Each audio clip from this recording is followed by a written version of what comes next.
Bonjour. Alors aujourd'hui, un exercice sympathique d'arithmétique sur les nombres de Fermat, tiré du bac S Amérique du Sud, novembre 2018. Donc à partir de terminal maths expert, voire plus. Voilà. Pour tout entier naturel n, on note fn, le nème nombre de Fermat défini par fn égale 2 puissance n, le tout plus 1. Donc 2 puissance quoi? Puissance 2 puissance n, le tout plus 1. On nous demande en première question de montrer que pour tout n appartenant à n étoiles, le produit pour i allant de 0 à n-1 des fi est égal à fn moins 2. Donc je rappelle ici cette notation, produit pour i allant de 0 à n-1 des fi, c'est tout simplement f0 fois f1 fois fn-1. Donc, quand vous notez plus généralement produit pour k allant de 0, je fais exprès de changer l'indice pour que vous preniez la portée générale du propos. Produit pour k allant de 0 à 13 des uk, et ben c'est U0 fois U1 fois jusqu'à U13. Voilà. Comme pour le signe somme que la plupart d'entre vous ont déjà probablement eu l'occasion de manipuler. Bon. Le but, c'est, si vous avez du mal à manipuler ça, vous avez le droit de revenir à cette écriture plus explicite ici. Donc, il faut montrer que pour tout n entier naturel non nul, le produit pour i allant de 0 à n-1 dfi est égal à fn moins 2. Deuxième question, on vous demande de justifier que pour tous entiers naturels n et m tels que n strictement supérieur à m, il existe un entier naturel q tel que fn moins q fois fm est égal à 2. Et enfin, en troisième question, on nous demande d'en déduire que deux nombres de Fermat distincts sont toujours premiers entre eux. Vous pouvez vous donner, alors je n'ai pas du tout réfléchi autant que ça prendrait, vous pouvez vous donner, je pense, une bonne demi-heure de réflexion et de recherche avant de regarder la correction, et peut-être même un peu plus, 30 à 40 minutes peut-être de réflexion et de recherche. Alors pourquoi cette hésitation? Parce qu'en fait, c'est la partie B du sujet originel, bon, pas forcément liée à la partie A, mais surtout j'ai enlevé des questions, voilà. J'ai enlevé des questions intermédiaires qui auraient pu vous aider, et donc il y a des idées qu'il va falloir avoir tout seul, et donc voilà, d'où le temps supplémentaire potentiellement. C'est parti, correction. Montrons que pour tout n appartenant à l'étoile, le produit pour i allant de 0 à n-1 des fi est égal à fn moins 2. Qu'est-ce que c'est que ce produit? Alors à chaque fois, on s'arrête à n-1, donc pour n égale 1, c'est juste f0. Pour n égale 2, ça sera f0 fois f1. Ensuite, f0 fois f1 fois f2. f0 fois f1 fois f2 fois f3. Quoi. Ok. Et ben, je me rends compte que ce produit-là, à chaque fois que je passe d'un rang au suivant, il s'agit de reprendre le produit précédent multiplié par un certain f. Donc si je veux passer du produit qui est là au produit jusqu'à n, ben, il faut multiplier par fn. Ok. Successivement, comme ça. Et ben, ça me donne envie peut-être de raisonner par récurrence. De me dire, ok, peut-être qu'un raisonnement par récurrence, peut-être que l'hérédité se marierait bien avec ce fait-là de passer d'un produit qui s'arrête à l'indice n-1 à un produit qui s'arrête à l'indice n. Voilà, j'ai une relation de récurrence sympa entre le produit pour i allant de 0 à n-1 des fi et le produit pour i allant de 0 à n des fi. Voilà pourquoi j'ai envie de montrer ce résultat par récurrence. Hop, donc toi, tu vas pas nous embêter. Montrons par récurrence. Montrons par récurrence, l'écriture de l'énoncé est plus jolie que celle de la correction, je sais pas pourquoi. Montrons par récurrence que pour tout n appartenant à n étoiles, le produit pour i allant de 0 à n-1, là le 1 qui est caché par le p, n-1, des fi est égal à fn le tout moins 2. Bon, vous voyez, j'ai pas introduit la propriété pn, etc. Bon, parfois c'est utile, bon là la propriété en elle-même est assez rapide à réécrire, donc pas besoin. Initialisation. Alors, je me permets cette abréviation que vous ne vous permettez pas, IHC, initialisation, hérédité, conclusion. Donc initialisation. Pour n égale 1. Alors, le produit pour i allant de 0 à 1-1, oui je fais du zèle des fi, c'est le produit pour i allant de 0 à 0 des fi. C'est un produit où il n'y a qu'une seule personne, quoi. C'est comme si pour une somme où il y aurait une seule personne, vous mettriez cette personne-là, un produit à une seule personne, c'est juste f0, quoi. f0, il faudrait voir si c'est f1 moins 2, quoi. f0, ok. f0, c'est qui? f0, c'est 2 puissance 0, le tout plus 1. 2 puissance 0, ça fait 1. 2 puissance 1, ça fait 2. 2 plus 1, ça fait 3. Ok. Et f1 moins 2, ça fait 2 puissance 1, le tout moins 2. 2 puissance 1, ça fait 2. 2 puissance 2, ça fait 4. Il y a problème.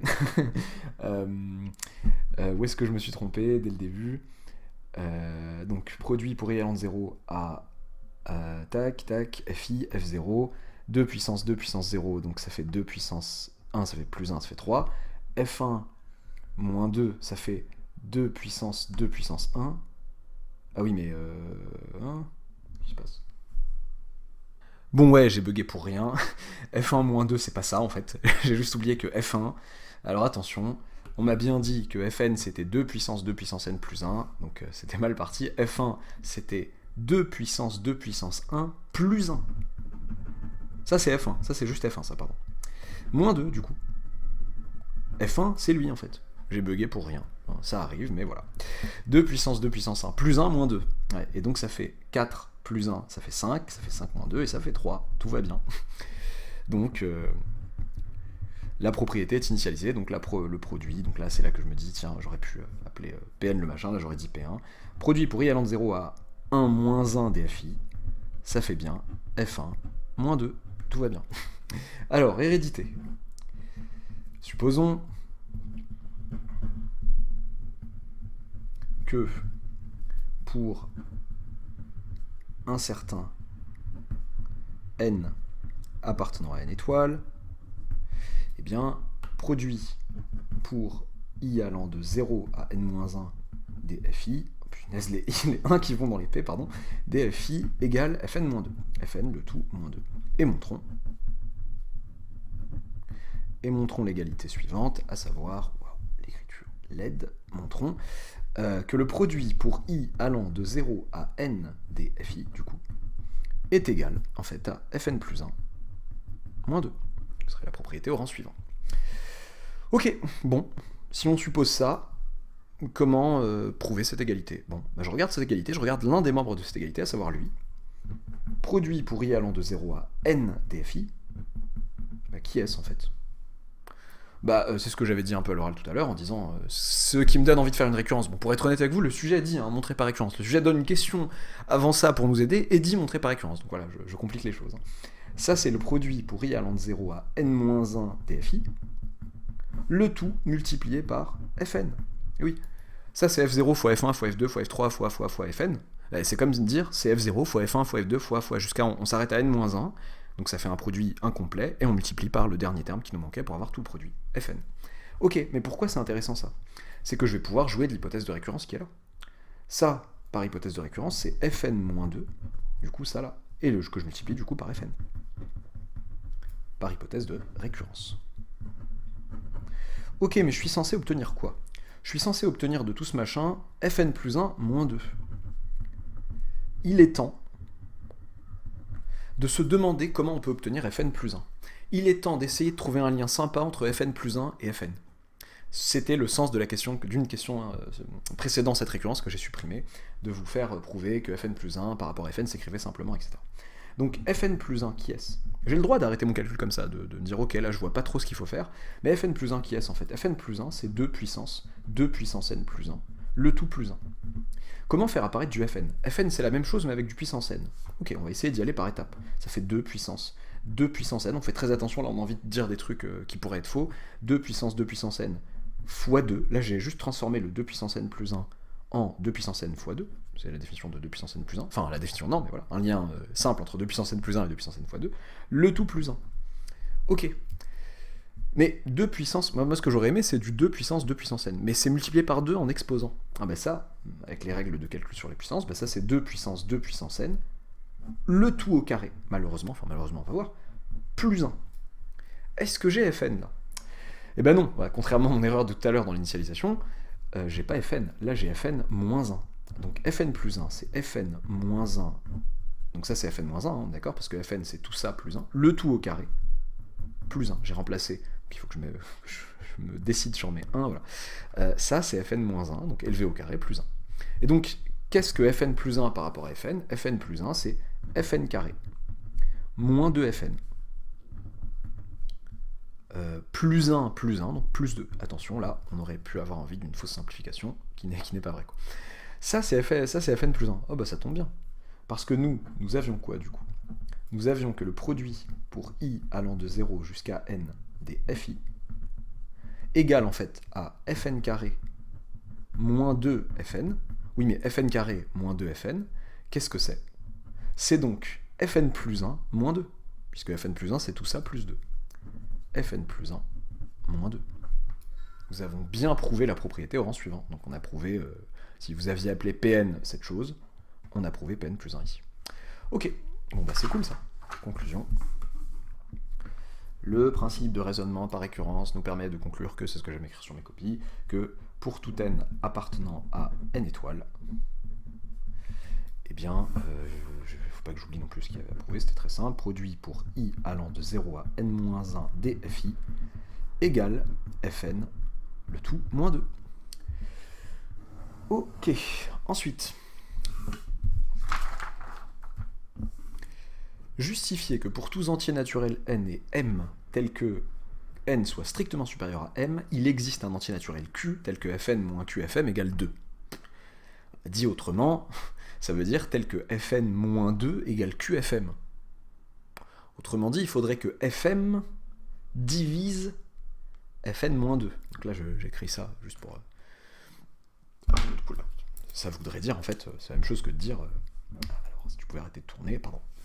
Tel que fn moins 2 égale qfm, quoi. C'est ça qu'on attend de moi. Ok. Donc ça veut dire que fm divise fn moins 2, et que le quotient, en l'occurrence, est positif, est un entier naturel positif. Pourquoi? Parce que, bah, voilà. Enfin, dire que fm divise fn moins 2, ça voudrait dire qu'il existe un entier relatif q, tel que j'ai cette relation. Bon, là, il faut que l'entier relatif soit en particulier positif. Bon, ça, on en parlera. Mais en tout cas, le cœur du sujet, c'est que fm divise fn moins 2. Bon, est-ce que c'est si dur que ça? J'ai du fn moins 2 qui traîne dans l'histoire, donc là, on m'a parlé de n strictement supérieur à m. Voilà. D'accord, bon. Soit n, m appartenant à grand N, tel que n strictement supérieur à m. Alors, bon, ça fait déjà que n appartient à n étoiles, en fait. Il est strictement supérieur à petit m au plus bas c'est 0, et donc n sera strictement supérieur à 0. Donc de toute façon, oui, voilà, j'aurais pu dire que n est strictement positif, du coup, n appartient à n étoiles. Alors, nous savons que fn-2, par hypothèse, donc n appartient à n étoile, enfin d'après la question 1, donc d'après la question 1, cf1, eh bien, fn-2 égale le produit pour i allant de 0 à n-1 des fi. Ouais, mais le produit pour i allant de 0 à n-1 des fi, c'est qui? C'est f0 fois f1 fois f2 fois jusqu'à fn-1. Mais m, c'est qui m? M, c'est un entier qui est positif ou nul, inférieur strict à n, donc inférieur ou égal à n-1. Et m entier, bon, je rappelle. Ok? Donc dans ce produit, il y a fm. Donc fm est l'un des membres du produit. Et l'un des facteurs, si vous voulez, du produit. Ok? C'est cool ça. Ça veut juste donc dire que fm est un diviseur. Fm divise fn. Oula, fn-2, pardon. Divise ce produit qui est fn-2. Autrement dit, il existe Q appartenant à Z, pour l'instant, entier relatif, tel que, eh bien, fn-2 égale Q fois fm. Oui, mais fn-2, de fait, c'est un produit d'entiers positifs. Tous les fn sont positifs. Tous les fk, si vous voulez, sont positifs. Les fk, pour tout cas, fk c'est 2 puissance 2 puissance k plus 1, c'est positif. Si vous prenez un produit de nombres positifs, vous obtenez un nombre positif. Et fn-2 est même strictement positif, hein, personne n'est nul dans le produit, et fm strictement positif. Donc, en fait, Q appartient à n et même à n étoiles. D'où le résultat. On me demandait de montrer qu'il existait un entier naturel Q tel que fn moins qfm égale 2, c'est parfait. Il existe bien Q appartenant à n, étoile et donc a fortiori à n, tel que Fn moins QFM est égal à 2. Ok, sympa. Que faire avec tout ça? Dernière question. En déduire que deux nombres de Fermat distincts sont toujours premiers entre eux. Donc l'énoncé originel disait deux nombres de Fermat sont toujours premiers entre eux. Si vous prenez le même, bon, un esprit tordu pourrait dire ouais, deux nombres de Fermat, si vous prenez F10 et F10,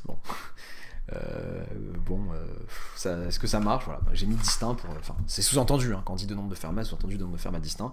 Donc là, je le clarifie clairement. Donc, prendre deux nombres de Fermat distincts. Ça veut dire quoi? Ça veut dire prendre deux indices distincts. Soit Fn et Fm, deux nombres de Fermat distincts.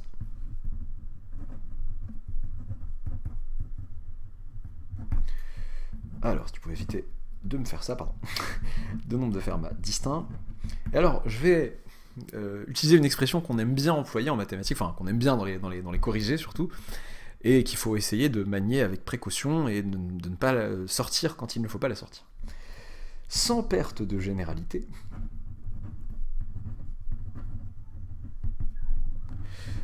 on peut supposer, donc déjà, deux nombres de Fermat distincts, ça veut bien dire déjà que n est différent de m. Sans perte de généralité, on peut supposer que n est strictement supérieur à m. Oui, vous avez deux entiers naturels différents, vous pouvez supposer que le plus grand s'appelle n et que l'autre s'appelle m. Sans perte de généralité, c'est-à-dire, écoutez, on pourrait très bien distinguer les cas, traiter le cas n strictement supérieur à m, ensuite traiter le cas m strictement supérieur à n, mais ça reviendra exactement au même. Là, ça revient absolument au même, c'est un changement de nom. Il y a deux entiers naturels distincts, le plus grand je l'appelle n, le plus petit je l'appelle m. Il n'y a pas de perte de généralité. Je ne perds pas de généralité en imposant cette condition qui peut paraître une condition supplémentaire. Ok, et donc ça me permet d'aller un peu plus vite et d'utiliser ce qui précède. D'après 2, il existe Q entier naturel, ça ne change pas grand-chose à ce qu'on va faire, tel que Fn moins QFM égale 2. Et bien la question 2, elle est peut-être là pour nous aider, et la formulation de la question 2, c'est peut-être, attendez, mais qu'est-ce que c'est ça? Ça, c'est bien une combinaison linéaire de Fn et de Fm qui me donne 2. Alors, soit D, le PGCD de Fn et de Fm. D est un diviseur commun à Fn et à Fm, D divise donc toute, en tant que diviseur commun, n'importe quel diviseur commun de Fn et de Fm divise toute combinaison linéaire de Fn et Fm, c'est le cas aussi pour le PGCD. D divise toute combinaison linéaire de Fn et Fm. Est-ce que nous n'avons pas sous les yeux une combinaison linéaire de Fn et de Fm? 1 fois Fn moins Q fois Fm. Un entier fois Fn, en l'occurrence 1, plus un autre entier fois Fm, l'autre entier c'est moins Q, un entier relatif, fois Fm, et donc ça qui me fait 2. Donc, en particulier, D divise 2.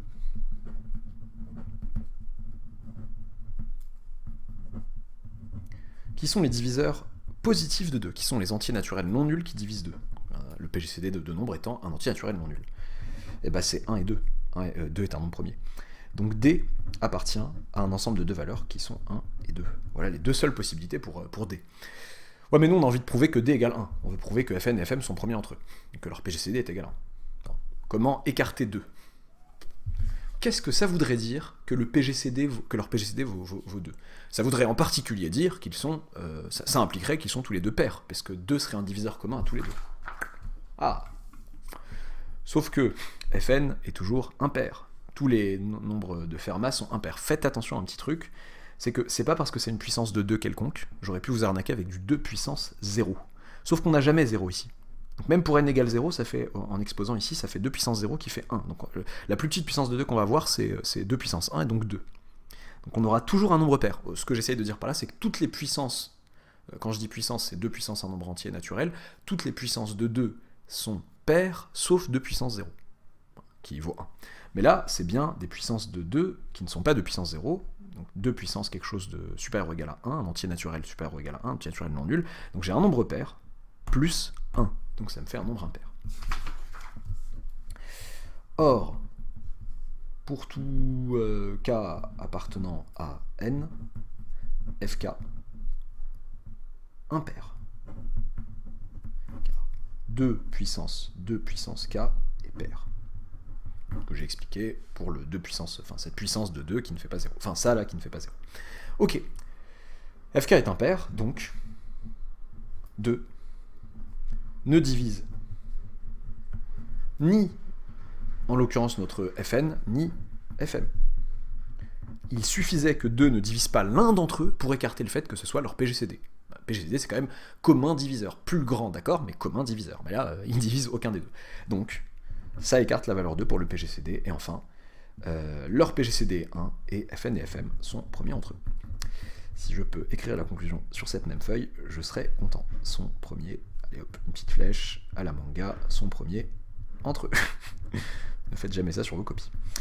Ok, voilà. Alors voilà ce qu'on a prouvé. On a prouvé un résultat sympathique. Les nombres de Fermat sont tous premiers entre eux. Les nombres de Fermat distincts sous-entendus. Ok, voilà, ce sera tout pour l'exercice d'ici. Je mettrai en lien en description de la vidéo un énoncé avec corrigé détaillé comme d'hab, d'un exo où on prouve que les nombres de Fermat ne sont pas tous premiers. On pourrait se demander s'ils sont premiers, en plus d'être premiers entre eux. Non, ils sont tous premiers entre eux, mais ils ne sont pas tous premiers.